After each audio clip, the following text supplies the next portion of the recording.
ஜெயகுருதத்தா, நான் வந்து இன்றைக்கி டொமேட்டோ பாத் பண்ணியிருக்கேன். டொமேட்டோ சாதம் சொல்கிறேன், டொமேட்டோ பாத். அதில் வந்து என்ன பண்ணணும், தக்காளி சாதம் பண்ணியிருக்கேன்.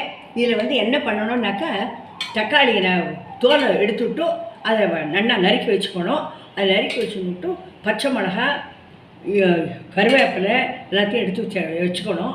அதை நறுக்கி வச்சுக்கணும். கடுகு, உளுத்தம்பருப்பு, கடலைப்பருப்பு போடணும். அதை வந்து நல்லா நல்லெண்ணெய் ஊற்றி தாளித்து அதை வாண்டியில் காய வச்சுட்டு, அதுக்கப்புறம் அந்த முந்திரி பருப்பும் கொஞ்சம் நறுக்கி வச்சுக்கணும். அதை ஒரு வாண்டியில் நெய்யில் வறுத்து அதையும் வச்சுக்கணும். அதுக்கப்புறம் இதில் வந்து அந்த இதை தக்காளி எடுத்து அதில் போடணும். போட்டு நல்லா வதக்கணும்.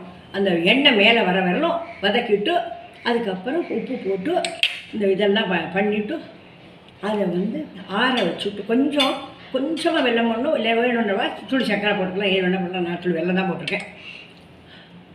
அதனால் இதை வந்து இந்த மாதிரி பண்ணி சாதம் கலந்து எல்லாக்கா ருச்சியாக இருக்கும், நல்லா இருக்கும். குழந்தைங்க கூட சாப்பிடுவேன். உரைப்பெல்லாம் இருக்காது. இதுக்கு வந்து தொட்டுக்கிறதுக்கு இந்த இது குழம்பு மோர் குழம்பு பண்ணலாம்.